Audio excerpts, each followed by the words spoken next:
여기 보시면 구원의 성경적 길, 에베소서 2장 8절 이 본문입니다. 너희는 그 은혜에 의하여 믿음으로 말미암아 구원을 받았으니 이것은 너희에게서 난 것이 아니요 하나님의 선물이라. 이게 전문인데요. 설교에는 이렇게 되어 있습니다. 설교에는 이제 점점점으로 되어 있고 너희는 믿음으로 말미암아 구원을 받았으니 이렇게 되어 있습니다. 이 설교에서 핵심적으로 이제 이야기하려는 부분이 있는 거예요. 여기 두 가지가 있습니다. 믿음과 구원이라는 거죠. 구원의 조건은 믿음이다라는 것이고요. 그럼 구원이 무엇이냐라고 했을 때 전체적으로 이제 구원의 성경적 길이라고 했을 때 성경적 구원의 길이라고 했을 때 이것은 구원의 길 혹은 구원의 순서 뭐 이렇게 이야기할 수 있습니다. 이게 그러니까 오더 오브 살베이션 혹은 웨이 오브 살베이션 이렇게 이야기를 하는 건데요. 이게 구원론입니다. 이게 칼빈의 구원론, 웨슬리의 구원론, 루터의 구원론이 좀 세부적으로 좀 다른 부분이 있어요. 그 부분을 제가 다음 자료에 좀 도표로 만들어 놓은 게 있는데 그걸 좀 드리도록 하겠습니다. 잠깐 이렇게 보시면 아마 정리가 좀 되실 수 있을 것 같습니다. 근데 웨슬리의 구원론은 예, 아실 것 같습니다. 목사님께서 다 선행은총 그리고 회개, 칭의, 신생, 성화 그리고 기독자의 완전 혹은 온전 성화 그리고 죽음 이후의 영화 이게 이제 구원론의 순서이거든요. 여기에 이제 사실은 양자됨에 대한 것이 들어가 있습니다. 양자됨에 대한 것이 들어가 있는데 이 전체적인 흐름을 어느 정도 이 설교가 커버를 하는데 이 설교의 핵심적으로 이야기하는 것은 이 모든 구원의 흐름 가운데서 선의 은총을 먼저 넓은 의미에서는 설교를 읽어보셨겠지만 넓은 의미에서는 선의 은총을 이야기합니다. 선의 은총이라는 것이 구원의 여정의 첫 단계가 선의 은총이에요. 그런데 이 선의 은총이 은총의 특징 모든 게 선의 은총, 죄를 회개케 하는 은총, 칭의의 은총, 성화의 은총의 특징이 있습니다. 그게 바로 선의 은총이라는 거예요. 인간보다 앞서서 행하신다. 모든 인간의 구원의 여정 가운데서 하나님께서 앞서서 행하신다라는 것이거든요. 그리고 여기서 또 한 가지 은총 이해에 대해서 조금 이제 주의를 하셔야 될 것이 무엇이냐면 이게 그러니까 은총의 그러니까 구원의 순서라고 하다 보니까 구원의 순서라고 하고 각각의 은총의 명칭들이 있잖아요. 선의 은총, 죄를 깨닫게 하는 은총, 칭의의 은총, 성화의 은총 이러다 보니까 은총이 다 다른 은총이라고 생각을 하시는데 아니요, 은총은 하나입니다. 하나인데 뭐냐면 인간의 구원의 여정 가운데서 만나는 은총의 차원 혹은 은총의 깊이의 차이 이렇게 해석하시는 게 헷갈리지 않고 좋다라고 말씀드리고 싶습니다. 이것은 뭐 사실은 제 이야기는 아니고요. 랜디 매덕스라는 교수님께서 디멘션이라는 표현이 훨씬 좋다라는 이야기를 하셨거든요. 그 저도 좀 동의를 하고요. 은총은 하나다라는 거. 그래서 이 은총의 여정, 이 전체를 아우르는 구원의 여정의 동틀 때부터 영화의 완성까지 이 모든 것 이게 구원인데 현실에서의 가장 가장이 아니라 명확한 혹은 좁은 의미의 구원은 칭의와 성화다라고 이야기를 하고 있습니다. 자, 그래서 너희는 믿음으로 말미암아 구원을 받았으니라는 여기에서는 믿음으로 구원을 받는데 구원은 뭐죠? 칭의와 성화. 자, 칭의와 성화의 조건이 뭐다? 믿음이다. 바로 이 성경 구절에서 이 설교가 이야기하려고 하는 것이 다 나옵니다. 그래서 이 설교의 신학 주제는 구원론이고요. 이 설교의 배경을 잠깐 설명해 드리면 1750년대 후반에 1750년대 후반에 스코틀랜드의 비국교도 디센터입니다. 비국교도 로버트 샌드맨과 웨슬리가 논쟁을 해요. 그 논쟁을 하는데 이 논쟁의 주제는 무엇이었냐면 그 구원의 믿음이 무엇이냐라는 논쟁이었어요. 구원의 믿음이 확신의 믿음이냐, 아니면 확신은 따르지 않지만 의지적으로 믿는 믿음이냐. 그러니까 faith of adherence, faith of assurance, 이 두 가지의 믿음을 가지고 논쟁을 한 거예요. 네. 근데 웨슬리는 확신의 믿음이다 라고 얘기를 한 거죠. 그리고 이 확신은 따르지 않지만 의지적으로 믿는 믿음의 상대적 유익에 대해서 샌드맨이 강조를 했고요. 이 영향을 받은 토마스 맥스필드와 조지 벨이 율법 폐기주의로 가는데, 어떻게 폐기주의로 가느냐면 1762년에 이 런던 소사이어티의 지도자들이었거든요. 런던 소사이어티에서 그러니까 은혜를 받아요. 쉽게 얘기하면 은혜 체험을 하죠. 은혜 체험을 하는데 그 상황을 이제 런던 블레싱이라는 표현을 써요. 그렇게 은혜를 받았는데 율법 폐기주의로 갑니다. 이 율법 폐기주의로 어떻게 가냐라고 했으면 자기의 죄가 완전히 소멸됐다라는 거예요. 그러니까 이제 앞으로 나는 그리스도의 속죄의 배울 필요 없다. 뭐 이렇게까지도 얘기하고. 그러니까 이런 어떤 율법 폐기주의 경향으로 가는 것을 딱 보고 이 설교를 쓴 겁니다. 이게 이 설교의 역사적 배경인 겁니다. 그러니까 이 설교에서 이야기하는 건 율법 폐기주의에 반대하는 부분, 그리고 그리스도의 속죄의 보혈이 계속 필요하다라는 부분, 그 다음 또 구원의 믿음이 무엇이라는 것, 그리고 구원이라는 것, 칭의와 성화가 본질적으로 무엇이다 라는 것. 그런데 토마스 맥스필드와 조지 벨이 이야기하는 것은 사실은 기독자의 완전에 관한 것이거든요. 온전 성화. 그래서 설교를 읽어보시면 그 로마자 1번, 2번, 3번은 사실 기독자의 완전에 대한 이야기를 하는 거예요. 성화, 성결이라는 표현을 썼지만 기독자의 완전이 무엇인가, 그 완전을 에 대한 기다림에 대한, 혹은 그 완전을 추구함에 있어서 하나님께서 어떻게 선물로 주시는가에 대한 것을 설명하는 거예요. 이러한 그 역사적 배경을 가지시고 좀 설교를 읽어보시면 좋을 것 같습니다. 그래서 이 설교는요, 웨슬리의 구원론을 분명하고 체계적으로 소개하고 있습니다.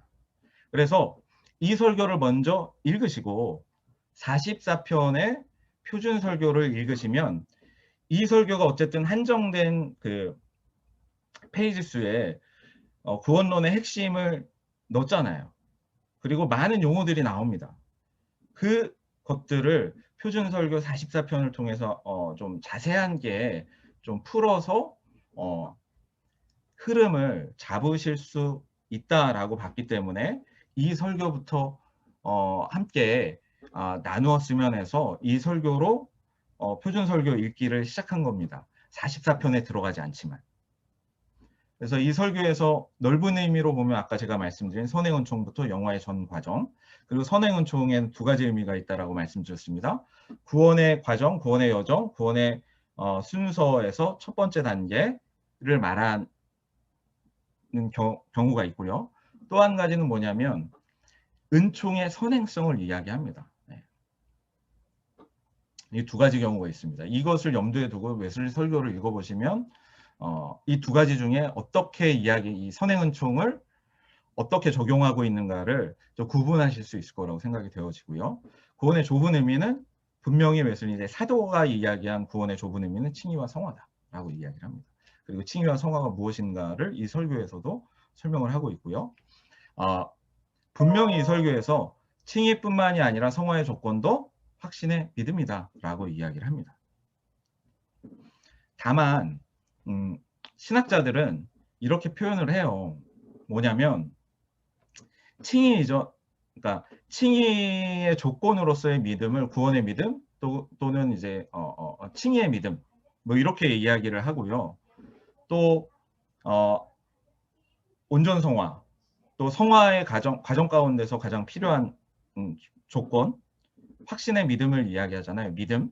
이것을 지속적인 믿음, 뭐 이렇게 표현을 하기도 합니다. 혹은 사랑으로 역사하는 믿음, 이렇게 표현을 합니다.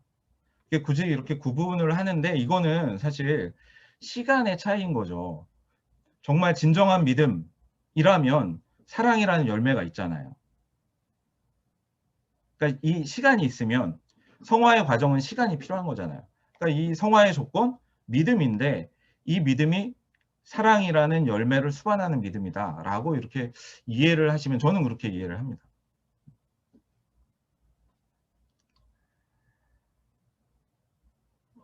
자, 이제 요약을 잠깐 해드리면 3장 정도 이렇게 해드렸는데 이 포인트를 조금씩 집어드리도록 하겠습니다.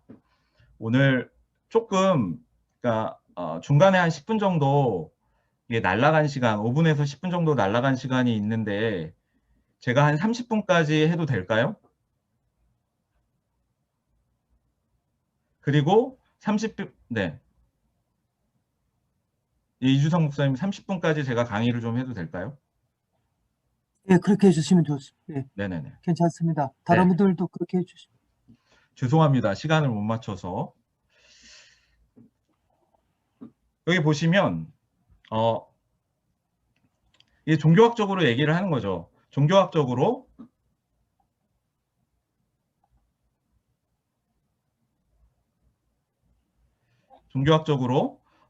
종교처럼 이해하기 어렵고 복잡하고 까다로운 것이 없습니다라고 얘기하는데 그럼 웨슬리가 이야기하는 종교들은 주로 이제 근동 지방의 종교들을 많이 이야기했습니다. 뭐 예를 들자면 이제 유대교라든가 이슬람이라든가 이런 거 많이 얘기했거든요. 많이 얘기했는데 최근의 학자들의 연구에 의하면 불교도 알았을 것이다 라고 이야기를 합니다. 그건 이제 옥스퍼드의 대학 커리큘럼이라든가 이런 거를 통해서 추론을 하는 거죠. 그래서 종교학을 공부했을 것이다.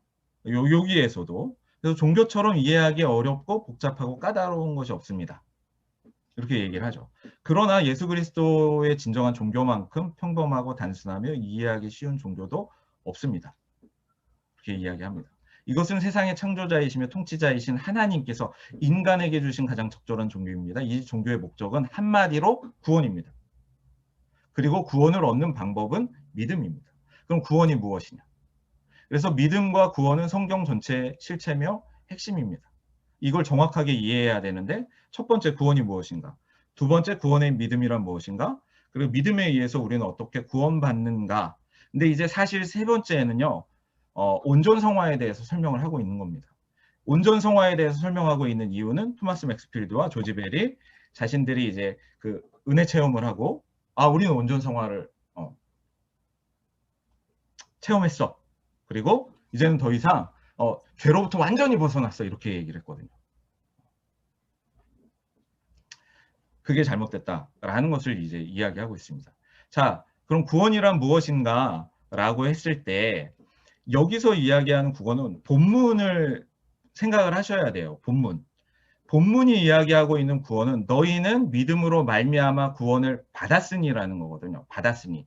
근데 여기는 받았으니라고 했는데 사실 영어로 보면 현재 완료형이거든요. 그러니까 이 본문을 주의한 겁니다. 이게 본문에서 말하고 그래서 이게 제가 이거 앞에 넣은 거예요. 본문에서 말하고 있는 구원은 죽음 이후 천국 가는 것, 즉 영원한 행복 혹은 낙원에서 아브라함의 품에 안기는 것. 자, 여기 낙원에서 아브라함의 품에 안기는 거 여기 종말로 나옵니다. 네.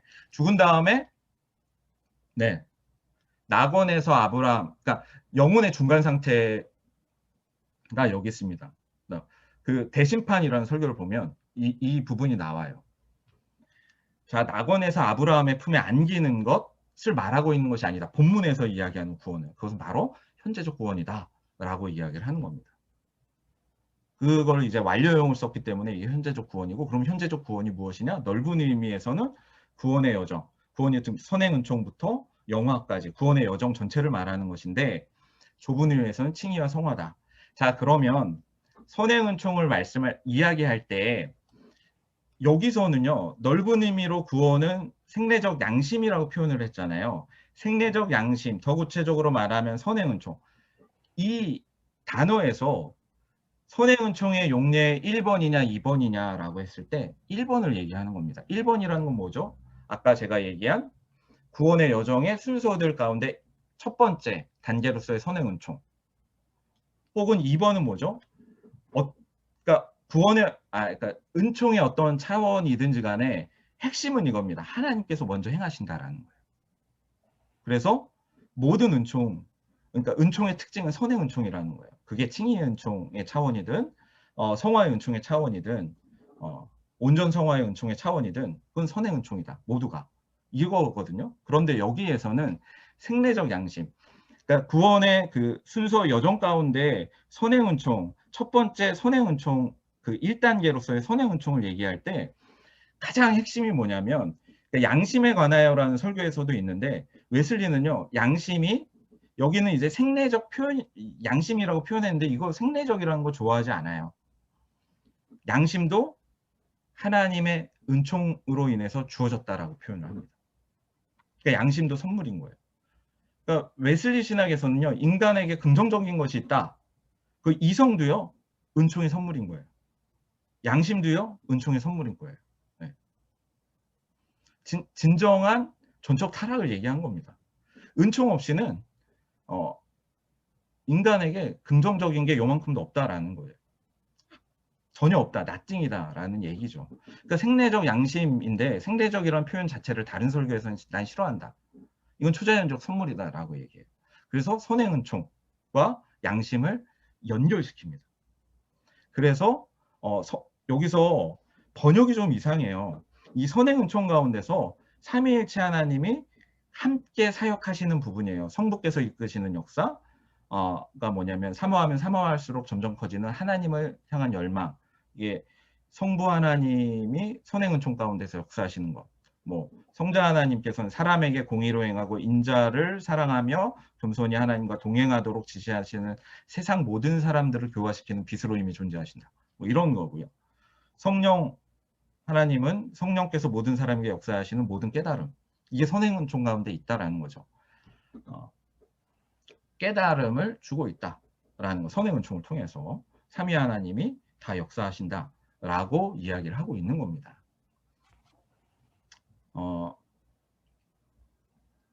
그런데 엄밀한 의미에서 이게 구원이냐라고 했을 때 엄밀한 의미에서 구원은 칭의 성화인 거죠. 칭의 성화. 그래서 칭의는 여기서 죄에 대한 용서, 하나님에 대한 하나님의 용납을 이야기하는 거죠. 그리고 이 결과가 뭐죠? 하나님과 우리의 화해인 거예요. 이게 칭의론에 대해서 어느 정도 나오고 여기에 이제 우리 칭의의 공로적 원인이라고 제가 이렇게 신학적인 용어로 써드렸어요. 그러니까 meritorious cause of justification, 이게 스콜라주의에서 five cause를 얘기해요. 구원의 혹은 칭의의 5가지 원인, 뭐 이런 식으로 이야기를 합니다. 거기에 이제 웨슬리도 그걸 이제 다 활용을 한 건 아닌데 이런 것들을 좀 쓰긴 해요. 그러니까 칭의의 공로적인 원인, 그것이 바로 그리스도에게 있다라는 거예요. 그러니까 이것을 통해서, 그리고 또 한 가지 믿음은요, 믿음은 철저히 감리교 신학에서는 하나님께서 주시는 선물이거든요. 그러니까 칭의의 부분에 있어서 인간의 공로로 할 수 있는 부분이 없다. 구원은 인간의 공로로 할 수 있는 부분이 없다라는 것을 여기에서 분명히 얘기하고 있는 겁니다. 그래서 칭의의 공로적 원인, 이렇게 이야기하고요. 그게 그리스도의 보혈과 의, 그리스도에게 있다라고 얘기해요. 그럼 믿음은 뭐냐? 형식적인 원인인 거죠. 이게 칼빈이 얘기한 거거든요. 그것을 웨슬리에게도 적용할 수가 있습니다. 이런 부분에 있어서 칼빈 신학과 상통하는 부분이 있습니다.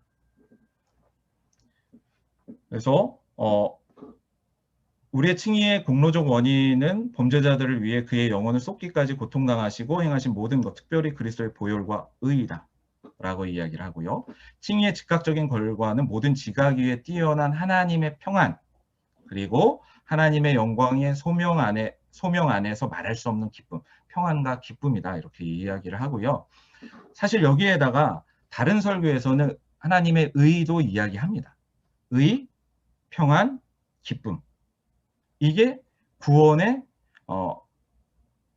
칭의의 즉각적인 결과다라고 이야기를 하죠. 그리고 칭의의 순간에 거듭남으로 우리의 성화가 시작됩니다. 신생을 통해서 성화의 시작이 신생이다. 성화의 시작이 거듭남이다. 여기서 거듭남을 잠깐 설명해 드리면 웨슬리는 칭의의 순간에 새롭게 태어난 것, 이게 이제 거듭남이라는 표현을 썼어요. 리제너레이션. 어떻게 보면 이거 거듭남이라고 얘기했지만 그 영어 신학 용어 리제너레이션 같은 경우는 중생이라는 표현도 쓰거든요.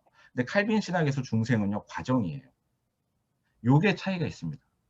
그러니까 찰스 웨슬리는요 그 중생이라는 표현을 과정으로 생각을 했고요. 과정으로 좀 썼고요.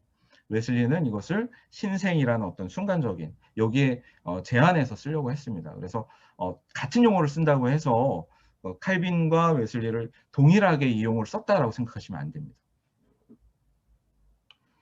그래서 칭의의 순간에 거듭남으로 우리의 성화가 시작됩니다. 성령에 의해서 거듭난 우리는 하나님의 능력으로 인해서 내적으로 새로워집니다.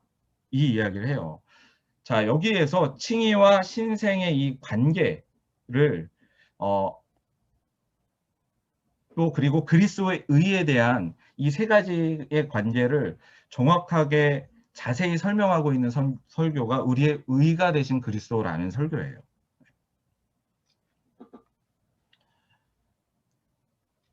그래서 내적으로 새로워집니다. 이때 우리는 성령에 의해서 하나님의 사랑을 느낍니다.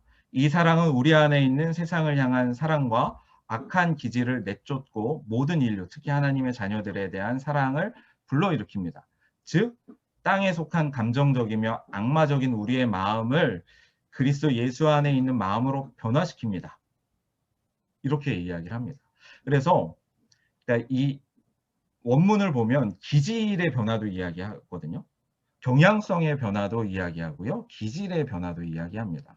그러니까 악한 기질이 그리스도를 본받는 선한 기질로 바꾸는데 성화의 과정 가운데서 이제 뭐냐면 그 씨앗을 심겨줘서 그 씨앗이 성숙하고 성장해서 자라난다라는 그렇게 이제 해석하는 학자가 있고요.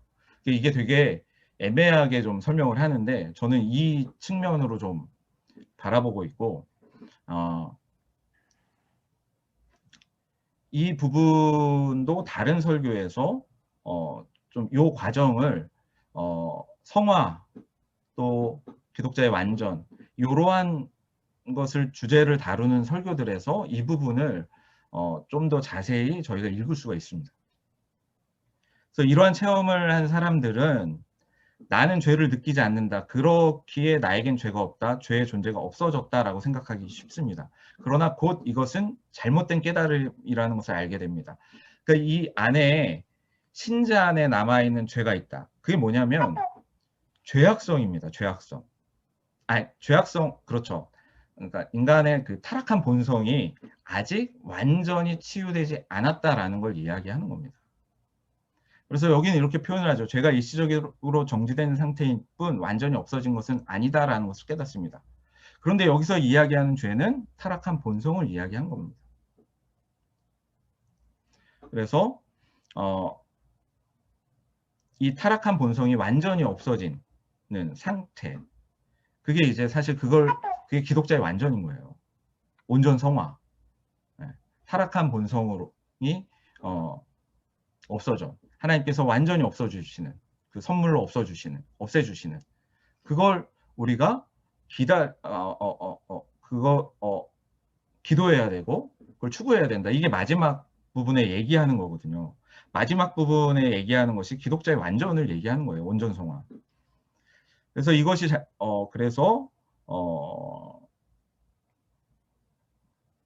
여하튼 그들은 하나님을 사랑하고 그리스도를 믿는 힘을 느끼며 하나님의 영이 그들의 영과 더불어 자신들이 하나님의 자녀임을 증거하고 계심을 알고 있습니다. 동시에 아직도 자신 안에 자만, 고집, 분노, 불신앙이 있음을 부인하지 못합니다. 그러니까 타락한 본성이 남아 있다라는 거. 그래서 죄에서 완전한 자유함을 얻었다라고 생각할 때 신자 안에 숨어 있는 타락성이 새롭게 일어나 거의 불붙는 상태로 들어갈 것입니다. 이렇게 이야기를 하는 거죠.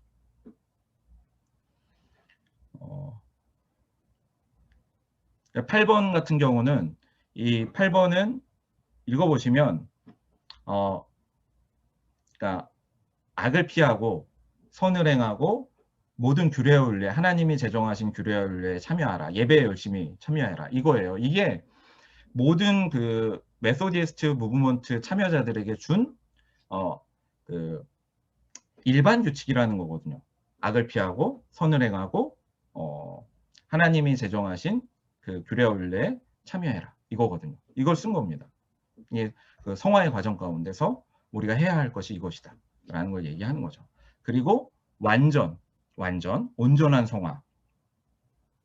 그러므로 완전한 대로 나아갈지니라 라는 사도의 말처럼 우리는 우리의 모든 죄, 자만, 고집, 분노, 불신앙으로부터 온전한 구원, 그러니까 타락한 그 본성을 하나님께서 완전히 소멸시켜 주시고 완전한 사랑, 그러니까 사랑을 이야기하는 겁니다.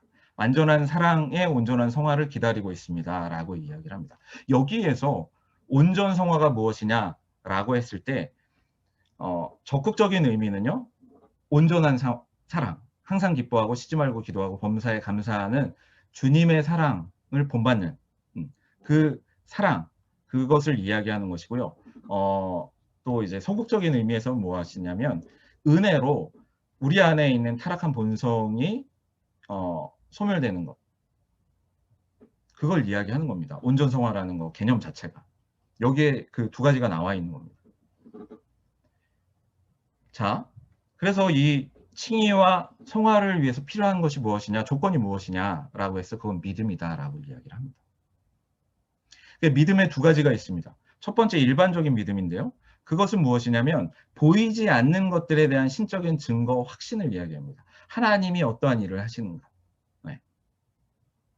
이런 영의 세계, 이런 것들이거든요. 근데 보다 구체적으로, 보다 엄밀하게 이야기하는 믿음은 무엇이냐면 그리스도, 기독론인 거죠.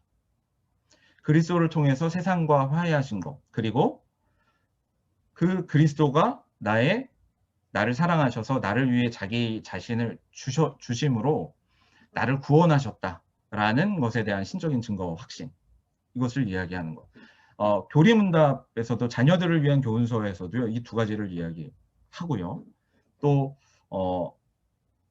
믿음이란 무엇인가에 대해서 일반적인 의미, 또 이제 구체적인 의미, 이 두 가지를 다 교리문답에서도 이야기하고 있습니다. 교리연화록에도 나와 있고요. 그럼 이 믿음이 확신의 믿음인가, 혹은 확신이 없지만 의지적인 믿음인가라고 확신이 부족하더라도 의지적인 믿음인가라고 했을 때 분명히 확신의 믿음이다라고 이야기를 합니다. 그러니까 이 구원의 믿음은 확신의 믿음이다.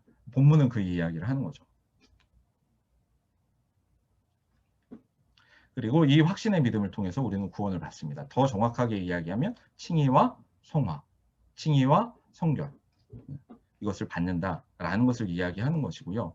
그러면 우리는 이 믿음에 의해서 어떻게 구원을 받는가라는 세 번째 단계가 나오잖아요. 여기에서 조금 이제 그 회개에도 두 종류가 나와요. 여기에서 보시면. 그러니까 의롭다 여김을 받는데 믿음만으로 충분합니다. 이렇게 얘기를 해요. 믿음이 칭의의 유일한 조건입니다. 그런데 딱 넘어가서 그럼 회개는? 이런 이야기를 3-2에서 하잖아요. 그 회개의 열매는? 이렇게 이야기를 합니다. 그런데 감리교 신학에서 웨슬리가 이야기하는 회개의 개념이 있거든요. 회개의 개념은요. 보통 이제 우리 회개를 과정으로서의 회개는 하나님으로부터 멀어지다가 턴어라운드에서 하나님을 향해 가는 이 전반적인 과정을 회개다라고 이야기를 하잖아요. 그런데 웨슬리 신학에서 이야기하는 회개는요. 물론 이런 부분도 있지만 그러니까 핀셋으로 이렇게 뽑아서 이제 회개 개념을 얘기하거든요. 회개의 가장 기본적인 개념은 뭐냐면 아는 거예요.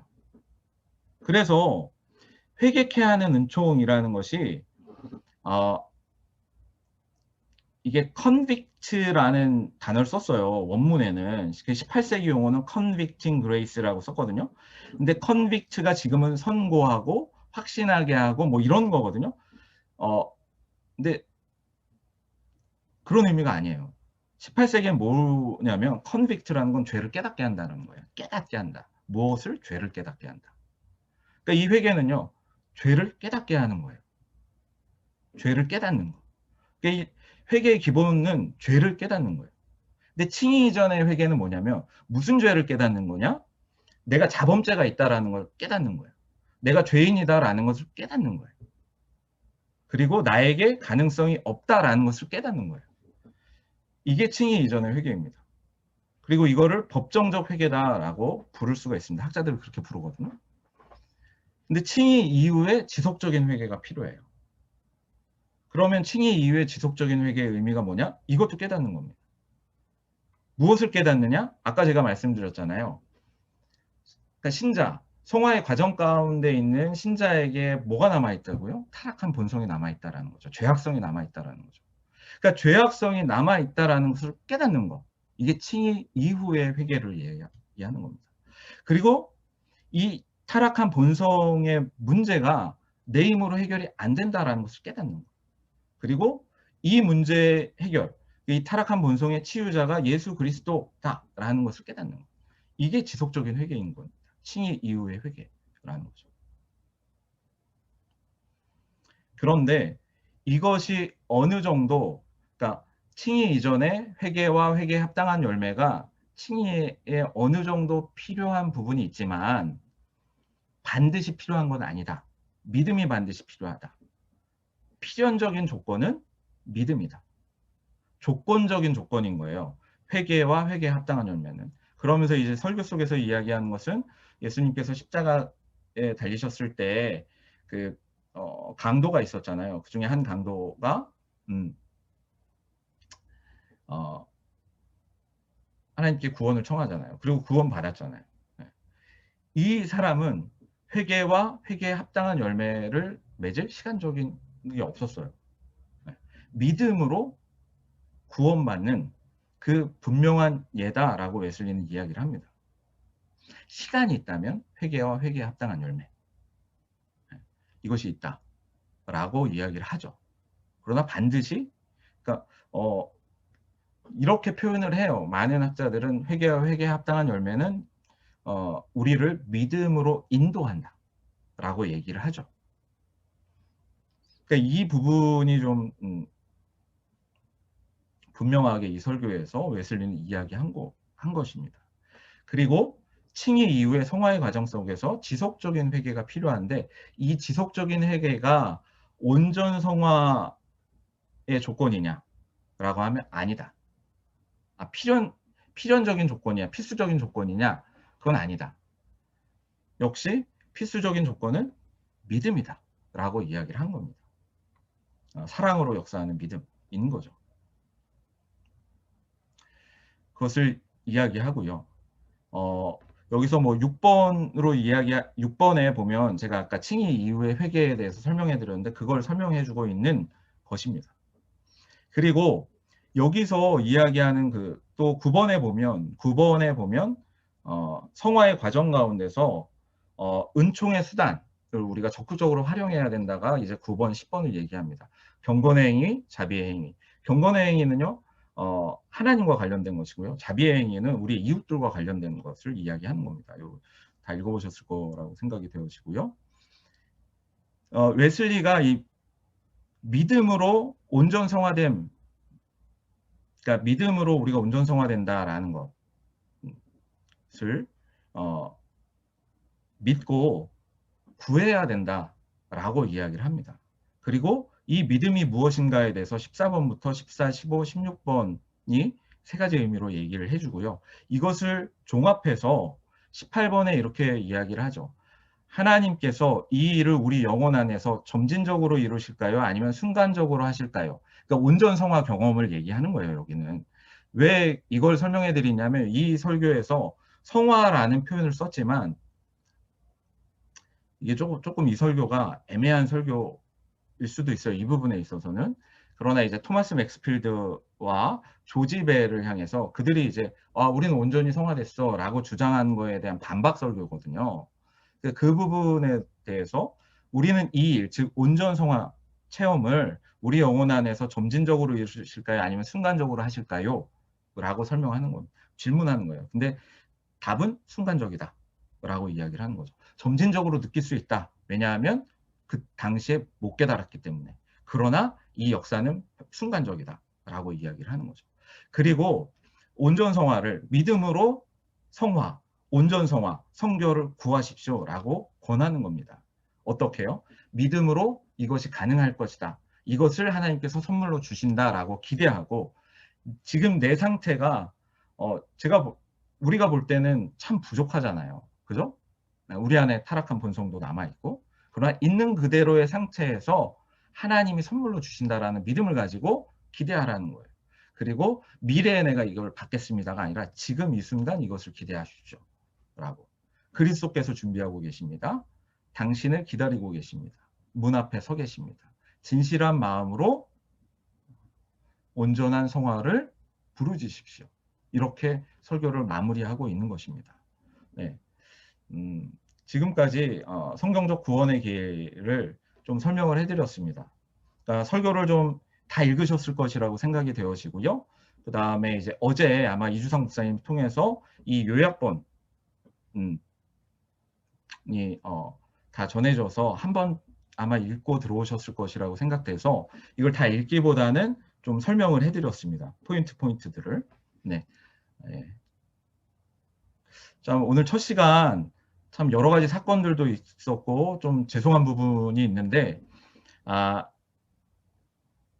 그 배화여대 그 계정이 왜 그렇게 됐는지를 모르겠습니다. 그거 유료 계정인데 그렇게 됐고 요거는 이제 제가 제 개인 계정 그 게렛에 아직 제 계정이 살아 있거든요. 그래서 그걸 쓰는데 그 학교 계정은 이 시간 제한이 없는 것 같습니다. 그래서 앞으로 두 번째 이 계정으로 계속 수업을 진행하도록 하겠습니다. 자, 90% 이제 크리스천에 대해서 설교로 이제 들어가도록 하겠습니다. 저희 그 주교재 메인 텍스트로 삼은 곳에서는 이제 90% 크리스천이라는 그 타이틀을 달았고요. Almost Christian 이렇게 번역을 했고요. 그 다음에 이제 한국 웨슬리학회에서 번역한 것에는 명목상의 그리스도인이라고 나와 있습니다. 그리고 지금 이제 감신대에서 웨슬리 선집을 준비하고 있는데요. 그 선집에 이제 설교가 한 40여 편 들어가는데 이 설교가 들어갑니다. 그리고 이 설교를 제가 번역을 해야 돼요. 번역을 해야 되는데 오광석 교수님께서 설교 제목은 다 정해서 주셨어요. 그래서 그 선집에 이 설교의 제목은 거의 그리스도인으로 됩니다. 그래서 제가 알고 있기로 이선희 교수님도 거의 그리스도인으로 타이틀을 하셨고요. 뭐 90% 크리스찬이나 거의 그리스도인 이것은 어느 정도 번역상에 일맥상통하는데 그 명목상의 그리스도인은 학자들이 좀 쓰기도 해요. 이것을 학자들이 왜 이것을 쓰냐면 이제 해설에서 좀 설명을 해드릴 건데 이 명목상의 그리스도인이라는 것이 약간의 뉘앙스가 좀 그런 사실 90% 크리스천 거의 그리스도인 명목상의 그리스도인이 약간의 그 저희가 받는 어감의 차이들이 좀 있어요. 근데 많은 번역자들 그리고 웨슬리 학자들이 그래도 뭐 90% 크리스천 거의 그리스도인이 조금 그래도 더 낫지 않나라는 생각을 하는 것 같습니다. 네, 하는 것 같습니다. 오늘 본문은 사도행전 26장 28절 내가 적은 말로 나를 권하여 그리스도인이 되게 하려 하는도다 라는 것이고요. 주제는 구원론, 은혜 안에서의 성장입니다. 이 해설을 잠깐 해드리는데, 이 설교는 정말 아주 특수한 상황에서 한 설교거든요. 이 설교의 배경을 아는 것이 좀 중요합니다. 웨슬리가 이 설교를 1741년에 옥스퍼드 대학에서 설교를 했습니다. 사실 당시의 영국 국교회는 목회자들에게 아주 중요한 것이 있었는데 그게 강당권이거든요. 이 강당권은 무엇이냐면 교구 목사들은 그 교구의 강당권을 갖고 있어요. 이 강당권이라는 것은 무엇이냐면 그 교구 교회가 있잖아요. 교구 교회에서 자신이 설교하거나 아니면 게스트 스피커를, 그러니까 초대 설교자들을 초대해서 그 초대한 설교자들이 그 강단에서 설교할 수 있게끔 허락하는 그 권리를 갖고 있습니다. 그래서 교구 목회자들은 자기가 맡고 있는 교구의 강단권을 갖고 있고요. 그런데 이때 당시에 웨슬리 목사님은 교구 목회자가 아니라 대학에 속해 있는 목회자였습니다. 그래서 대학에서 설교할 수 있는 강당권이 자, 여기에서 역사상 우리 목사님들께서 아시고 들으셨던 이야기인데요. 아버지 사무엘 웨슬리 목사님의 장례식 때 아버지의 무덤 위에서 설교를 했다라는 거 기억하시죠? 그 이유가 있습니다. 그러니까 아버지가 그 교회의 성 안드레 교회의 사제였고요. 이름이 머리가 너무 나빠졌는데 아마 잉암 맞을 겁니다. 잉암, 즉 이건 찾아보겠습니다. 부제가 있는데 부제, 그러니까 사제와 그다음에 부제 둘 다 이제 강당권을 갖고 있는 거예요. 그 교구 그 교구에. 근데 이제 웨슬리 목사님의 아버지 사무엘 목사님이 그 사제였는데, 주임 사제였는데 이분이 돌아가셨어요. 그리고 웨슬리 목사님이 가족의 어떤 대표로서 그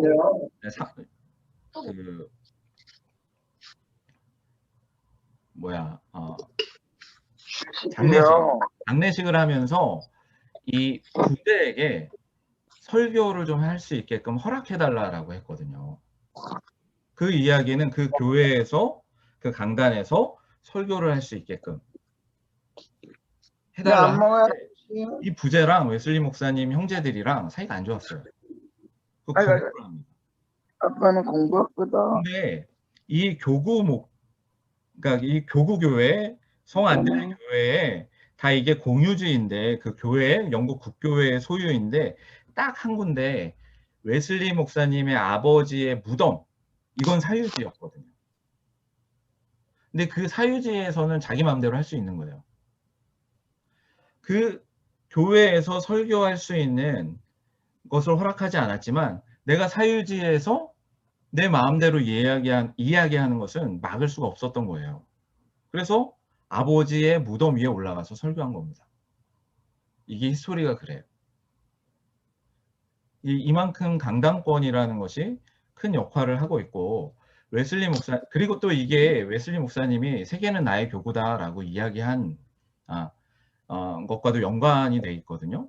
그러니까 야외 설교를 하고 이제 돌아다니시면서 설교를 하는데 그 지역 목사들이 공식적인 자리와 공식적인 그 어떤 말씀이 선포되는 자리에서는 설교를 할 수 있는 그 요청을 해도 그걸 들어주지 않았습니다. 그러다 보니까 세계는 나의 교구야. 나는 시장에서도 설교를 할 수 있고 산에서도 설교를 할 수 있고 뭐 이런 겁니다. 이게 그 당시에 강당권과 연결되어 있는 것이고요. 1741년에 웨슬리가 대학 강단에서 이제 설교하는 그 텀이 돌아온 거예요. 자기의 순서가 돌아온 겁니다. 그러니까 자기가 갖고 있는 강당권을 쓰는 그때였습니다. 그래서 이 1741년에 웨슬리가 대학 강단에서 이 설교를 당시에 자기 순서가 돼서 감리의 부흥 운동이 절정을 향해 가고 있었습니다. 그런데 교구 목회자들도 이미 그러니까 그 교구에서 공식적으로 설교하는 것에 대해서 되게 꺼리는 마음들을 갖고 있었거든요. 이것이 이런 분위기가 대학까지도 흘러들어왔습니다. 그래서 메소디스트 부흥 운동에 당시에 이제 웨슬리는 확고한 리더십을 세웠지만 이 시기에 그의 사역에 대한 어떤 의심도 있었고, 그 다음에 그의 사역을 이렇게 우리랑 너무 안 맞는데 라는 분위기가 옥스퍼드 대학 내에 퍼져 있었습니다. 그리고 자신이 이제 설교하는 것, 그 다음에 자신이 사역하는 것이 옥스퍼드 대학 안에 머무르기보다는 돌아다녔던 거죠. 네. 근데 이러한 상황 속에서 사실 분위기 자체는 안 좋았거든요. 근데 이것을 존 감볼이라는 사람이 웨슬리에게 알려줬습니다. 만약에 웨슬리 당신이 대학에서 설교를 한다면 대학의 구성원들이 당신에게 결코 호의적이지 않을 것이다. 적대적일 것이다. 라는 이야기를 하고 좀 누그러뜨리는 작업이 필요하지 않겠냐. 이렇게 얘기를 했습니다. 그러나 웨슬리는 전혀 꺼리끼지 않고 나는 복음을 선포하니까. 그리고 이 말씀을 선포한 건데 사실은 옥스퍼드 대학의 구성원들을 까는 설교예요. 이 설교는. 네. 그런 설교입니다. 네. 그래서 사실 상당히 강해요. 어조가. 근데 이 비슷한 어조에 즉 그러니까 거의 그리스도인, 참된 그리스도인 이러한 구분에 대한 설교가 이 언급이 들어가 있는 설교가 후기 설교에 있어요. 더 more excellent way라고 더 좋은 길이라는 설교에서 거의 그리스도인과 진정한 그리스도인에 대한 이야기를 좀 언급하거든요. 근데 거기에서는 어조가 지금 이 설교 41년에 한 설교와는 좀 다른 부분이 있습니다. 그 부분을 같이 이따가 읽어보도록 하겠습니다.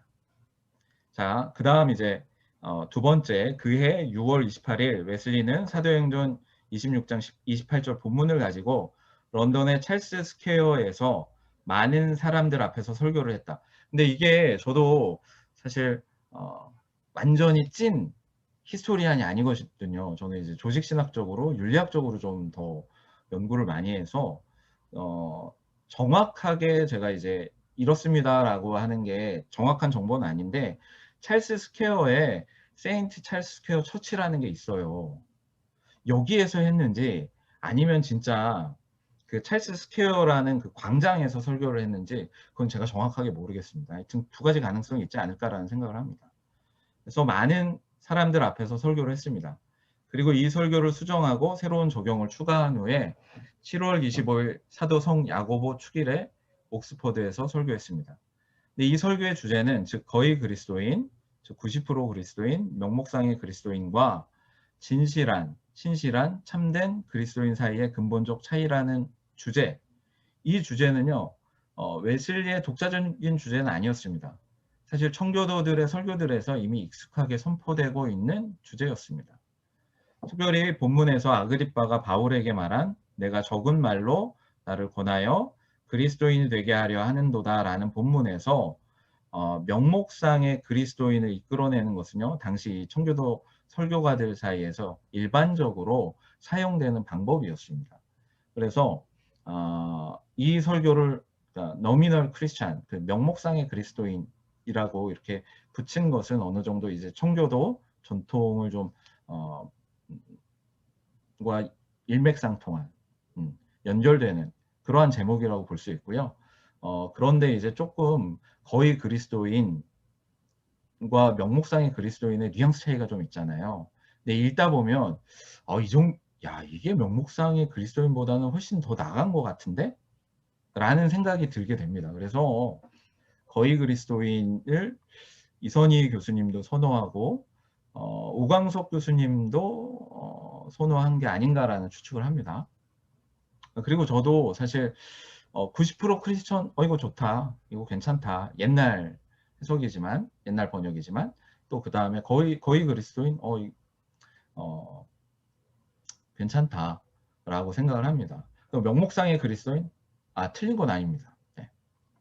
그래서 세 가지를 쓸 수 있다라는 겁니다. 그리고 거의 그리스도인에 대한 웨슬리의 설명은 그가 선호하는 성경적 이미지들 중에 하나인 경건의 모양은 있으나 경건의 능력은 부인하는 사람들로 확장된다. 그들은 악을 피하고 선을 행하는 은혜의 방편들을 활용한다. 그러나 진실한 그리스도인은 사랑으로 역사하는 믿음의 소유자이다. 그는 진정으로 하나님을 사랑하고 이웃을 사랑한다. 웨슬리는 옥스퍼드에서 이 설교를 한 후 얼마 지나지 않아서 출판했다. 이 설교는 웨슬리 일생 동안 적어도 25세 중세되었고 모든 설교집에서 두 번째 설교였다. 네, 이 설명을 좀 해드렸습니다.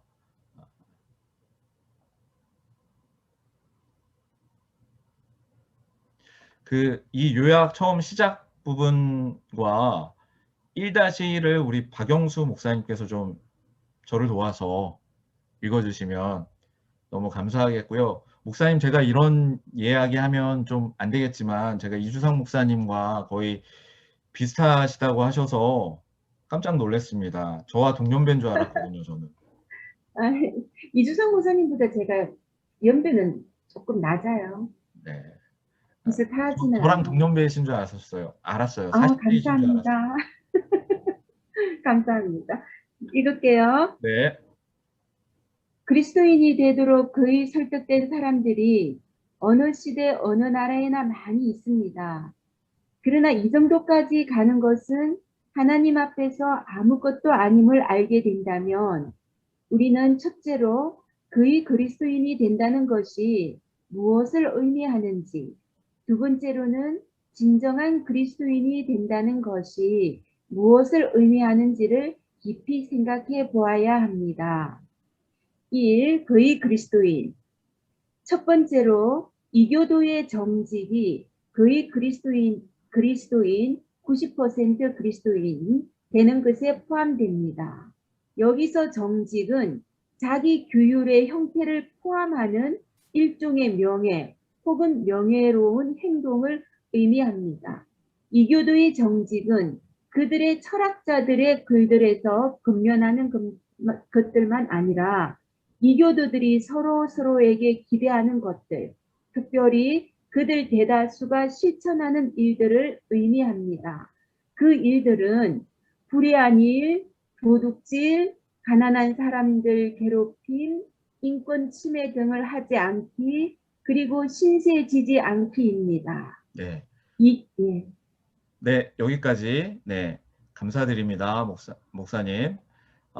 여기서 조금 설명해드리고 싶은 것은 무엇이냐면 이게 이 내용 자체는 사실 읽으시는데 어렵지는 않으셨을 것 같아요. 않으셨을 겁니다. 근데 여기서 이제 이교도의 정직을 조금 설명해 드리면 이게 사실 그리스 그다음에 로마 철학의 개념입니다. 우리는 정직의 어떤 정직함이라고 생각을 하는데 이교도의 정직이라는 것은 명예를 의미하는 거거든요. 명예로운 사람, 덕의 사람이 어떻게 행동하는 것인가 입니다. 그래서 명예로운 것 그리고 덕의 사람이 되는 것에 중요한 것은 원칙을 가지고 자기를 절제하면서 자기 규율의 형태를 포함하는 삶을 이야기하는 거예요. 네. 그걸 의미하는 것이고요. 여기서 이제 이교도라는 것은 사실은 그들의 철학자들은 로마 철학자들 그리고 그리스 철학자들, 특별히 여기에서는 로마 철학자들이 더 적용이 됩니다. 키케로라든가 이러한 사람들의 글들을 이야기하는 거예요. 물론 히랍 철학에서도 그리스 철학에서도 이 이야기를 하긴 하지만 여기서는 이제 웨슬리가 염두에 뒀던 것은 키케로입니다. 그래서 보통 이교도의 정직이 무엇인가라고 했을 때 가로 안에 제가 설명을 해드린 거예요. 설교에는 안 나오지만 일종의 명예 혹은 명예로운 행동들, 로마의 철학자들, 로마의 정치가들, 로마의 귀족들이 행하는 일들인 거거든요. 그들은 이렇게 했다라는 거예요. 그들의 덕이. 그리고 이제 거기서 조금 더 넓게 그리스 철학자들에게도 이런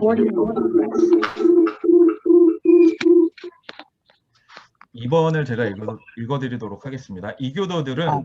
정의뿐만 아니라 진리에도 보상이 지불되어야 한다고 보았습니다. 또한 거짓, 정상모략 등을 하는 사람을 인류의 치욕으로 보아 경멸했습니다. 아, 목사님 죄송합니다. 기독교의 가치와 여기서 이야기하는 로마 시대의 어떤 철학자들, 그리고 로마 시대의 정치인들, 로마 시대의 귀족들, 그리고 그리스의 철학자들의 가치의 차이가 있습니다.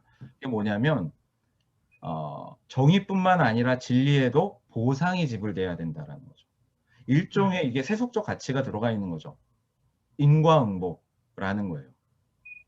보상이라고 표현했지만 사실은 인과응보 쪽 가치인 거거든요. 이 부분이 설교를 하실 때 사실은 이 부분을 좀 강조하실 수도 있을 것 같아요. 네. 저희 그리스도인의 사랑이라는 것은 사실 인과응보가 아니잖아요. 네.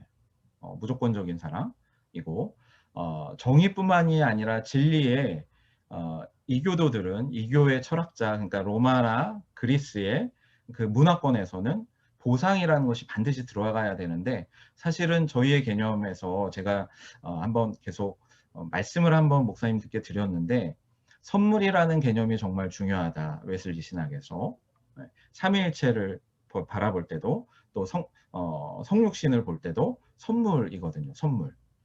그러니까 선물이 의미 있으려면 페이백이라는 것, 보상이라는 것이 들어가면 그건 정말 진정한 선물이 아니잖아요.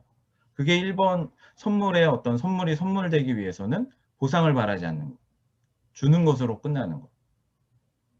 그리고 또 선물이 정말 의미 있고 쓸모 있는 선물이 되려면 선물을 주는 사람의 시각과 필요가 아니라 선물을 받는 사람의 필요, 입장이 고려된 선물.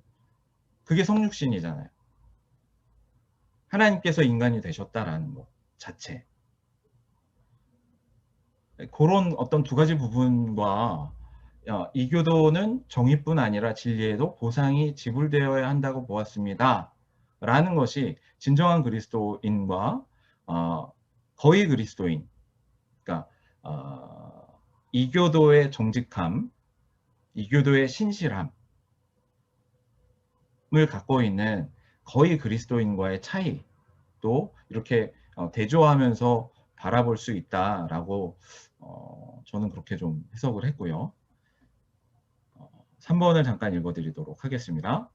그들은 서로 돕고 사랑하는 것을 당연하게 여겼습니다. 작은 일에서부터 자신들이 쓰고 남은 것으로 배고픈 사람을 먹이며 헐벗은 사람을 입히는 일까지 했습니다. 거의 그리스도인이 된다는 것의 첫 번째 의미는 이 정도까지 이교도의 정직을 행하는 것입니다. 라고 이야기를 했고요. 네, 우리 김재평 목사님, 김재평 대표님으로 되어 있네요. 우리 김재평 대표님께서 저를 도와주셔서 4번과 5번을 좀 해주실 수 있는지. 네. 지금 제가 모니터를 2개 보고 있습니다. 네네. 앞에 게 잘 안 보여가지고 네네네. 뒤에 지금 큰 모니터를 보고 있어요. 네. 제가 그거 보고 읽어드릴게요. 네네네. 조금 더 크게 글자를 키웠습니다. 네. 4번, 5번. 네네. 네. 거의 그리스도인이 된다는 것에 포함된 두 번째 의미는 그리스도의 복음에 규정된 경건의 모양을 가지고 있다는 것입니다. 따라서 그는 복음이 금지하는 일들을 하지 않습니다. 하나님의 이름을 망령되게 부르지 않습니다. 축복은 하지만 저주하지 않습니다. 맹세하지 않으며 옳은 것을 옳다고 말하고 아닌 것은 아니라고 말합니다. 주의를 지킵니다. 성령을 근심하게 하는 말과 행동을 하지 않습니다. 과도한 음주를 절제하며 흥청망청하는 잔치들과 폭식을 절제합니다. 거짓말하는 것을 피하는 것만큼 모든 투쟁과 논쟁을 피합니다. 모든 사람과 화목하게 지냅니다. 복수하지 않고 악을 악으로 갚지 않습니다. 모든 일에 있어 남에게 대접을 받고자 하는 대로 너희도 남을 대접하라는 명백한 규율에 따라 말하고 행동합니다. 네. 제가 저 대표라고 하는 거는 다른 지금 무슨 법인을 지금 움직이고 있어가지고 네네네. 카톡에서 그렇게 올려놔서 죄송합니다. 아니요, 저는 좋습니다, 목사님. 자, 6번과 7번을 제가 잠깐 또 읽어드리도록 하겠습니다. 선행을 함에 있어서 그는 값싸고 쉬운 친절에만 머물지 않고 많은 사람의 유익을 위해 수고하고 애쓰며 모든 방법을 오타가 났네요. 다해 돕습니다. 기회 있을 때마다 모든 종류의 선을 온 인류에게 그들의 몸뿐만이 아니라 그들의 영혼에게 행합니다. 이러한 경건의 모양을 가진 그는 또한 은총의 수단들을 그 모든 수단들을 모든 기회 있을 때마다 활용합니다. 경건의 모양만이라도 가진 사람은 장엄한 예배의 모든 부분에 있어서 진지하며 주의를 기울입니다. 특별히 성찬에 나아갈 때 하나님이여 죄인인 저를 긍휼히 여기소서라는 말 외에는 어떤 말도 하지 않는 분위기, 태도, 그리고 처신으로 나아갑니다. 이게 도대체 뭘까요? 이게 뭘까요? 여기 또 8번에 보면 그는 가정 예배를 드리며 진지한 일상생활과 함께 개인 기도 시간을 가집니다. 거의 그리스도인이 되기 위해서 한 가지 더 필요한 것이 있는데 그것은 성실성입니다. 만일 성실함이 없다면 우리는 이교도의 정직함을 가지지 못한 것입니다. 하나님을 섬기려는 진정한 의도, 그의 뜻을 이루려는 마음속으로부터의 갈망인 성실성은 거의 그리스도인이 되는데 필연적으로 포함됩니다. 성실성은 그가 선을 행하고 악을 피하며 하나님의 모든 예법에 참여하게 하는 원리입니다. 그러면 이 정도까지 왔음에도 불구하고 그가 단지 거의 그리스도인인 것이 가능합니까? 혹은 진정한 그리스도인이 되는 것에 이 이상 무엇을 의미하는가와 같은 질문을 받게 될 것입니다. 그리고 이제 13번에 보시면 이건 좀 설명해 드렸는데요. 웨슬리는 올더스케이 체험 이전에 자신을 거의 그리스도인이었음을 고백하고 있습니다. 그리고 그 다음에 이제 제 양심은 이 기간 올더스케이 체험 이전에 제가 단지 거의 그리스도인이었음을 저로 하여금 성령 안에서 증거하게 합니다. 이렇게 얘기를 합니다. 이 설교를 읽어보면 야, 이거 너무 바가 높은 것이 아닌가라는 생각을 하게 됩니다. 그리고 이거는 해석의 문제인데요. 그러면 거의 그리스도인이 이 앞에서 보면 거의 그리스도인은 뭐죠? 하나님 앞에서 아무것도 아닙니다 라고 이야기를 했잖아요. 그럼 이걸 좀 확대해서 이건 확대 해석인데요. 그러면 거의 그리스도인이 구원받을 수 있느냐 없느냐? 올더스케이 체험 이전에 웨슬리는 구원받을 수 있느냐 없느냐? 이 문제로도 사실은 논쟁점을 이끌어갈 수가 있습니다. 그런데 이 설교에 따르면 어렵지 않을까? 라는 생각을 하게 되는 뉘앙스를 주고 있는 설교예요. 그런데 더 좋은 길에서는 다른 이야기를 하거든요. 그걸 읽어드리도록 하겠습니다.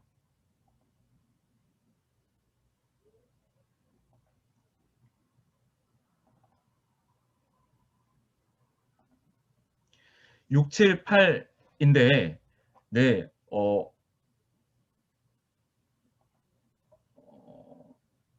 자꾸 편애하는 이야기를 하면 안 되는데, 예, 사랑하는 우리 이상주 목사님,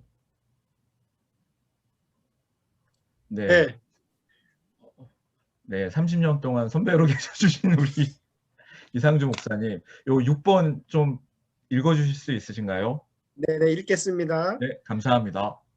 오랫동안의 경험과 관찰을 통해서 나는 예수의 피로 구속함을 발견한 사람, 의롭다 하심을 받은 사람은 보다 높은 길을 걷든지 보다 낮은 길을 걷든지 선택을 해야만 한다고 생각합니다.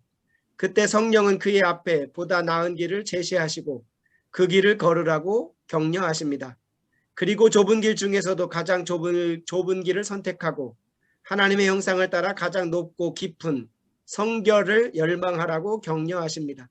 그러나 만약에 그가 이러한 제의를 받아들이지 않는다면 그는 보다 낮은 그리스도인의 반열에 떨어질 것입니다.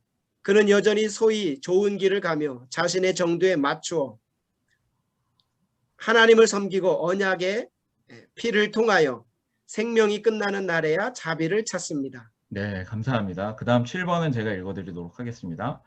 나는 꺼져가는 등불을 끄려는 의도가 없으며 부족한 상태로 하나님을 섬기는 자들을 낙심시키기를 원하지도 않습니다.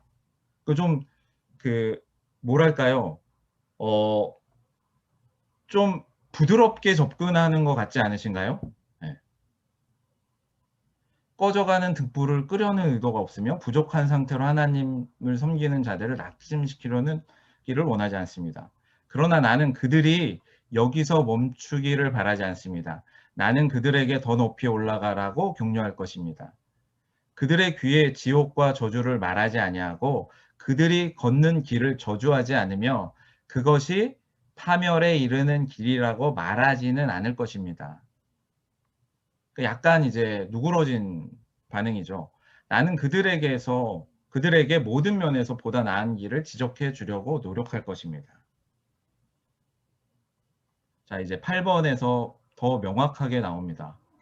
나는 이 길을 걷지 않는 이 길은 더 높은 길을 얘기하는 거예요.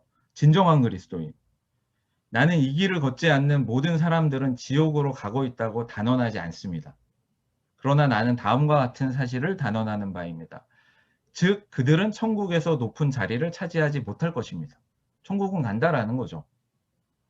만약에 그들이 좋은 편을 선택했다면 그것을 소유할 수 있었을 것입니다. 이것이 작은 상실일 뿐입니까? 당신의 영광의 면류관에 별이 더 적을 뿐입니까? 천국에서 더 낮은 자리를 차지하는 것이 사소한 일에 불과합니까? 물론 천국에는 슬픔이 없을 것입니다. 하나님께서 우리 눈에서 모든 눈물을 씻어 주실 것입니다. 그러나 만약에 그곳에도 슬픔이 있다면 우리는 돌이킬 수 없는 상실을 슬퍼하게 될 것입니다. 그러나 그때에는 돌이킬 수 없으나 지금은 아닙니다. 지금은 하나님의 은혜로 우리가 보다 나은 길을 선택할 수 있습니다. 이제 그 길을 대부분의 그리스도인이 걷고 있는 길과 비교해 보기로 하겠습니다. 그러니까 보다 높은 길은 대부분의 그리스도인이 걷지 않는다라는 얘기를 하죠. 그러니까 이 두 설교 이 부분을 비교해 보면 좀 해석을 해보면 이 설교에 빗대어서 경건의 모양을 갖고 있는 사람이 과연 다 지옥으로 가는 것인가? 라고 했을 때 글쎄 약간의 어조의 변화가 있는 거죠. 여기는. 근데 여기도 사실은 논쟁점이 좀 있긴 합니다. 여하튼 그럼에도 불구하고 이제 주류 웨슬리 학자들이 지적하는 거예요. 이걸 제가 좀 소개해드리고요. 특별히 이 부분은 제가 이제 석사 때 저의 지도 교수였던 리차드 하이젠레이터 교수님이 이제 요거를 좀 강조를 했었습니다. 자, 이제 진정한 그리스도인에 대해서 해보도록 하겠습니다. 그래서 네, 우리 김혜봉 목사님, 예, 저를 좀 도와주셔서 1-1번까지를 좀 봐주시면 좋을 것 같습니다. 네. 읽어주시면 네, 부탁을 드리겠습니다. 진정한 그리스도인이 된다는 것은 이 이상 무엇을 의미합니까? 라는 질문을 받게 된다면 저는 다음과 같이 대답합니다. 첫째로 하나님 사랑입니다. 왜냐하면 하나님의 말씀이 내 마음을 다하며 목숨을 다하며 힘을 다하며 뜻을 다하여 주 너의 하나님을 사랑하고 라고 말하고 있기 때문입니다. 이 사랑은 온 마음을 다하고 모든 애정을 다하며 영혼의 모든 능력을 다하고 모든 기능을 최대한으로 활용하는 하나님 사랑입니다. 하나님을 이처럼 사랑하는 사람의 영혼은 그의 구원자 하나님 안에서 끊임없이 기뻐합니다. 그의 기쁨은 그가 범사에 감사를 드리는 자신의 모든 것 되신 주님 안에 있습니다. 그의 모든 갈망이 하나님께 그리고 그의 이름을 기억함에 있습니다. 그는 하나님 외에 바라는 것이 없습니다. 왜냐하면 그는 세상을 십자가에 못 박았고 세상은 그를 십자가에 못 박았기 때문입니다. 그는 육신의 소욕, 안목의 정욕, 그리고 이승의 자랑을 십자가에 못 박았습니다. 그렇습니다. 그는 모든 종류의 교만에 죽은 자입니다. 왜냐하면 사랑은 교만하지 않고 하나님 안에 거하고 그 안에 하나님이 거하는 사랑 안에 있는 그의 눈에 자신은 아무것도 아니기 때문입니다. 네, 감사드립니다. 2번 제가 읽어드리겠습니다. 진정한 그리스도인이 된다는 것의 두 번째 의미는 우리의 이웃사랑입니다. 왜냐하면 우리 주님께서 내 이웃을 내 자신과 같이 사랑하라고 말씀하셨기 때문입니다. 만일 누가 우리의 이웃입니까? 라고 물어본다면 우리는 모든 육체 영들의 아버지이신 하나님의 모든 자녀, 즉 세상의 모든 사람들이라고 대답합니다.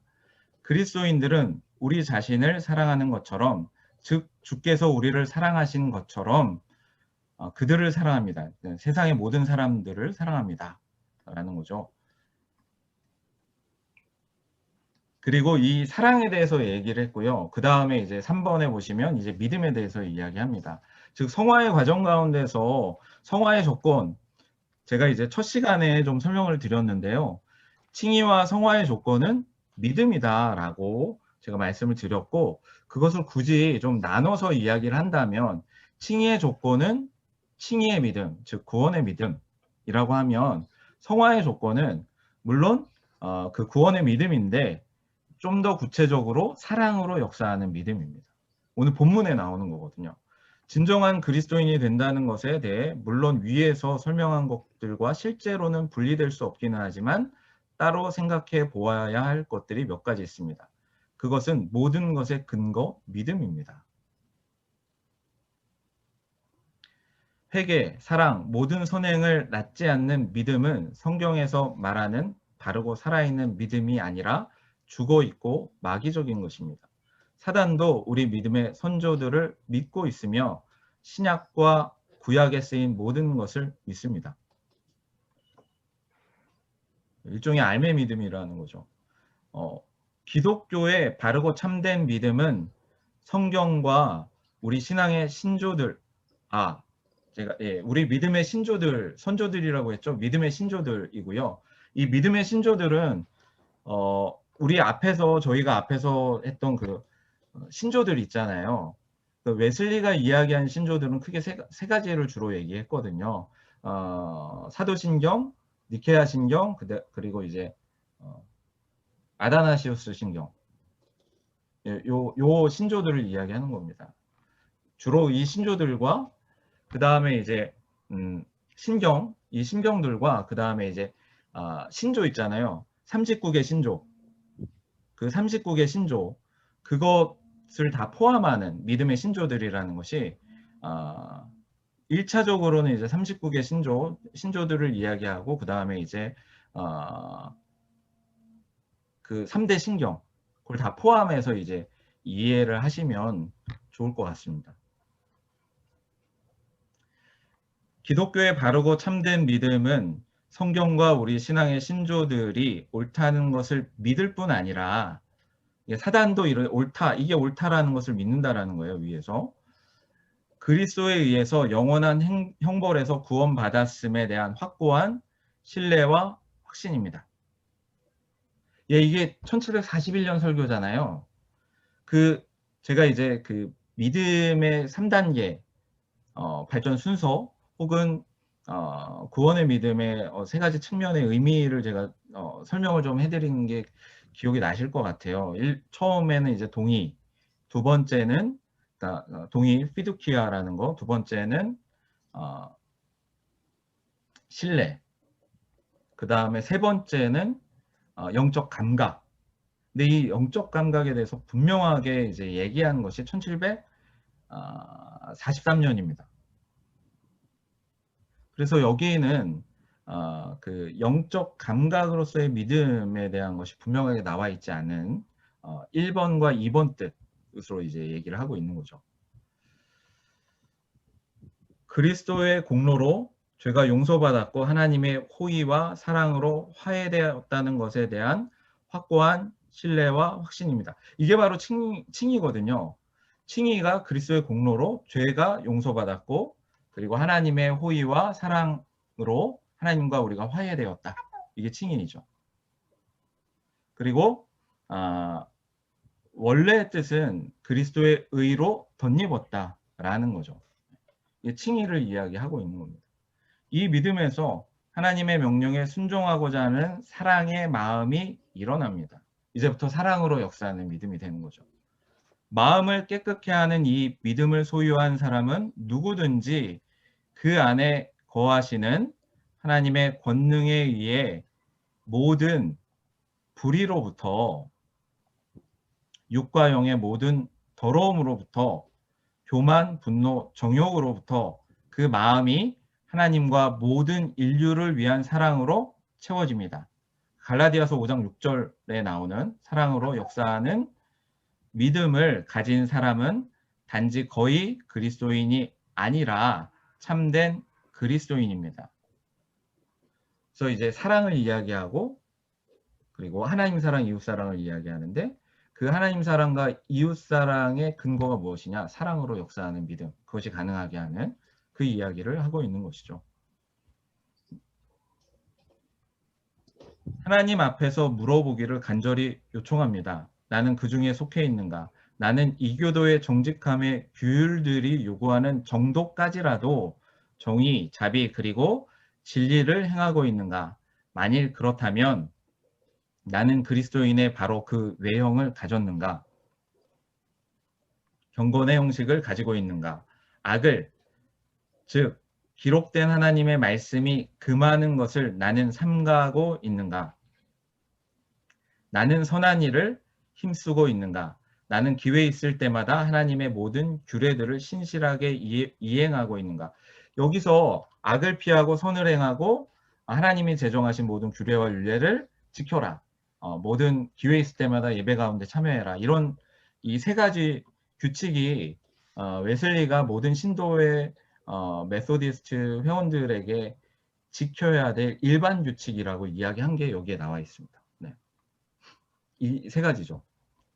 모든 일에 있어서 하나님을 기쁘게 하기 위한 신실한 의도와 갈망으로 행하고 있는가?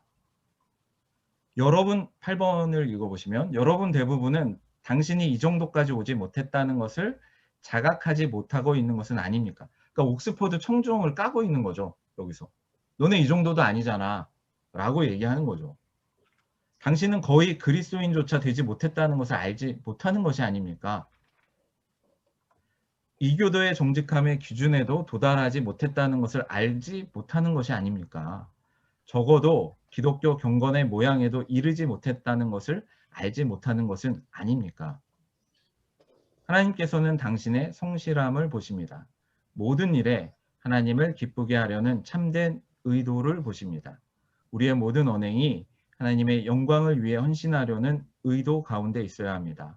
모든 일에 있어 주 예수의 이름으로 하고 그리스도를 통해 하나님께서 받으실 만한 영적 제사가 되어야 합니다. 이렇게 사실 이 설교 상당히 셉니다. 김재홍 목사님, 저를 좀 도와주시면 9번을 좀 읽어주시면 감사드리겠습니다. 네. 선한 의도와 선한 갈망과 더불어 선한 열매가 필요합니다. 그러므로 가장 큰 의문이 여전히 남아 있습니다. 하나님 사랑이 당신의 마음에 부어졌습니까? 당신은 나의 하나님, 나의 전부시여 라고 외칠 수 있습니까? 당신은 하나님만을 바라십니까? 당신은 하나님 안에서 행복합니까? 하나님이 당신의 영광, 기쁨, 환희의 면류관입니까? 하나님을 사랑하는 자는 또한 그 형제를 사랑할지니라 라는 계명이 당신의 마음에 새겨져 있습니까? 당신은 내 이웃을 내 몸처럼 사랑하고 있습니까?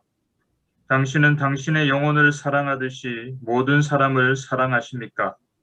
당신의 원수조차 하나님의 적들조차 사랑하십니까? 그리스도께서 당신을 사랑한 것처럼 사랑하십니까? 그리스도께서 당신을 사랑하셨고 당신을 위해 자기 자신을 주셨다는 것을 믿습니까? 그의 피를 믿는 믿음이 있습니까? 당신은 하나님의 어린 양이 당신의 죄들을 가져가셨고 그것들을 받아 십년에 던져진 돌처럼 던지셨음을 믿습니까? 그가 당신을 대적하는 문서를 가져다가 십자가의 못박음으로 지워버렸음을 믿습니까? 당신은 그의 피로 구원을, 당신 죄들이 사함을 받았습니까? 그리고 하나님의 영이 당신의 영에 당신이 하나님의 자녀라고 증거하고 있습니까? 네. 여기는 좀 혼재되어 있는 것 같아요. 좀 혼재되어 있지만 사실 이 부분은 그리스도의 온전성화 혹은 기독자의 완전이라는 부분과 좀 연결시켜서 이해를 해보면 어떨까라는 생각을 좀 해보는데요. 이게 사실 웨슬리도 기독자의 완전 교리가 시대에 따라 변해요. 시대에 따라 변합니다. 그러니까 초기 웨슬리는요, 온전한 그리스도인의 바가 상당히 높아요. 그러다가 중기에는 조금 낮춰요. 이게 성화와 기독자의 완전이 약간 혼재되어 있는 상황.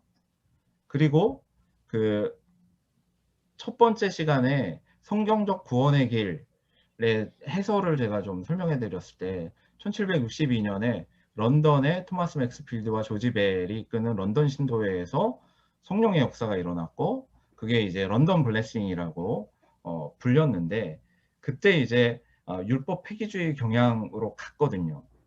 그리고 가장 심각한 문제는 온전 성화를 경험한 그리스도인은 더 이상 그리스도의 속죄의 법이 필요 없다. 뭐 이런 이게 가장 위험한 거였거든요. 뭐 율법 폐기주의도 마찬가지고 그때 발을 너무 낮췄다. 좀 올리자. 이게 기독자의 완전 교리라는 것이 그래서 되게 헷갈린 교리입니다. 웨슬리 자체도 아주 높였다가 죽기 전에 가능할까? 죽음 바로 직전에? 아니야. 어느 순간에도 가능해. 이렇게 내렸다가 글쎄 이러고 올린 거예요. 이거 바가 왔다 갔다 합니다. 그래서 이제 기독자의 완전 교리가 그래서 그거를 조금 더 설명을 해드리자면 제가 이 기독자의 완전 교리의 함의라는 논문을 작년에 발표를 했습니다. 그것을 보내드리도록 할게요. 그래서 그거는 이제 학술 논문이라서 그래도 뭐 웨슬리 목사님 자체가 목회자이기 때문에 읽으실만 할 겁니다. 그거에 기초해서 조금 설명해 드리면 웨슬리가 이제 그 초기부터 후기까지 끝까지 일맥상통하게 얘기했던 것은 무엇이냐면 마음과 삶의 성결이에요. 근데 이 성결이라는 것이 이게 우산 용어거든요. 이 성결이라는 것은 성화와 기독자의 완전을 포괄하는 용어입니다. 또 어느 곳에서는 성결이라고 얘기하면 성화를 얘기하기도 하고 또 어느 곳에서 성결이라고 이야기하면 기독자의 완전을 의미하기도 합니다.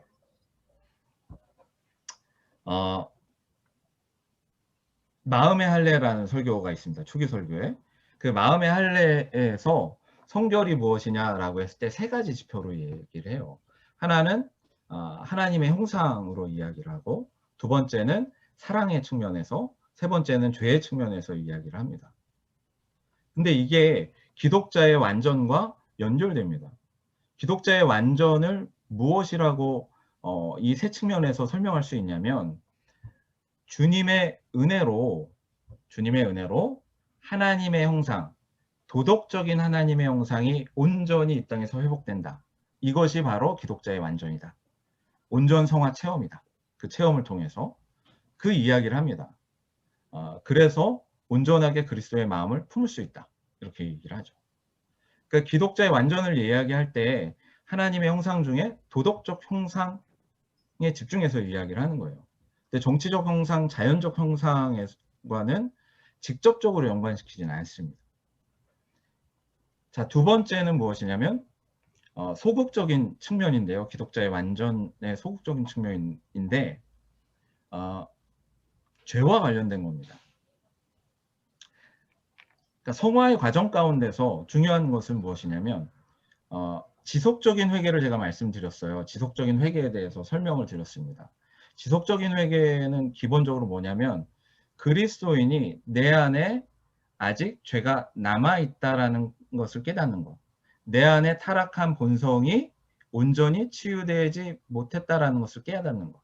그 타락한 본성, 내 안에 죄악성이 남아있다라는 것은 무엇이냐면 우리를 지배하진 않지만 삼중 욕망, 육신의 소욕, 안목의 정욕, 이생의 자랑, 이게 완전히 없어진 것은 아니다라는 거예요. 숨어 있다라는 거죠. 유혹이 이것을 자극할 수 있다라는 거죠. 왜냐하면 타락한 본성이 아직 남아있고 온전히 치유되지 않았기 때문에. 기독자의 완전은요, 타락한 본성을 하나님께서 은혜로 온전히 치유해 주신다라는 거예요. 이걸 이야기하는 겁니다.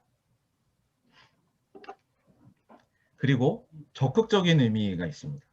그것은 무엇이냐면 도덕적 형상을 회복하고, 그게 이제 의와 거룩함인 거죠. 예수 그리스도의 의와 거룩함. 그리고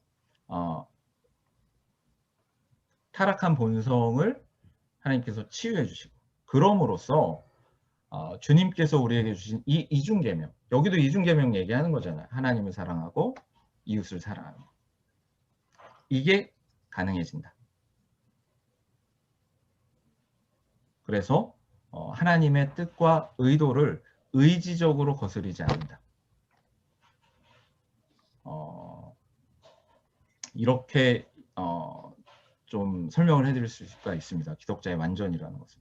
그 부분과 이 8, 9번을 연결해서 좀 보시면 조금 더 이해하기가 쉬우실 텐데, 사실 그 완전이라는 바가 이렇게 왔다 갔다 하기 때문에 이 설교도 성화와 기독자의 완전이 이렇게 혼재되어 있다라고 저는 그렇게 보고 있습니다.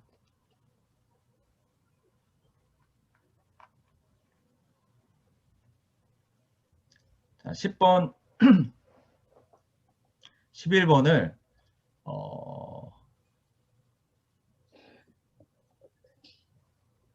우리 이주연 목사님 오셨네요. 이주연 목사님 좀 10번과 11번 제가 부탁을 드려도 될까요, 목사님? 네. 잠시만요. 요거 조금 더 크게 했고요. 네, 10번과 11번 해주시면 감사하겠습니다. 잠자는 자여 깨어 일어나 당신의 하나님을 부르십시오. 그분을 찾게 되는 날까지 부르십시오. 당신이 믿는 그분을 알게 될 때까지, 우리가 아직 연약할 때에 경건치 않는 자들을 위하여 죽으신 그분을 밤낮으로 부르십시오. 그러면 당신은 나의 주 나의 하나님이라고 말하게 될 것입니다. 당신이 하늘을 향해 당신의 손을 들어 올리고 항상 살아계신 그분께 주님 모든 것을 아시오매 내가 주님을 사랑하는 줄을 주님께서 아시나이다 라고 선포할 수 있을 때까지 항상 기도하고 낙심하지 말아야 할 것을 기억하십시오. 그러므로 우리 모두가 단지 거의 그리스도인이 아니라 참된 온전한 그리스도인이 되는 것을 체험하기를 소망합니다. 그리스도 안에 있는 구속을 통해 그분의 은혜에 의해 값없이 의롭다 여김을 받고 예수 그리스도를 통해 우리가 하나님과 화평케 되었음을 깨달으시다. 그러므로 우리가 믿음으로 의롭다 하심을 받았으니 우리 주 예수 그리스도로 말미암아 하나님과 화평을 누리자. 하나님의 영광의 소망을 절고합시다. 그로 말미암아 우리가 믿음으로 서 있는 이 은혜에 들어감을 얻으려면 하나님의 영광을 바라고 절고하느니라. 그리고 우리에게 주어진 성령에 의해 우리 마음에 부어진 하나님의 사랑을 소유하십시다. 소망이 우리를 부끄럽게 하지 아니함은 우리에게 주신 성령으로 말미암아 하나님의 사랑이 우리 마음에 부은 바 됨이니. 아멘.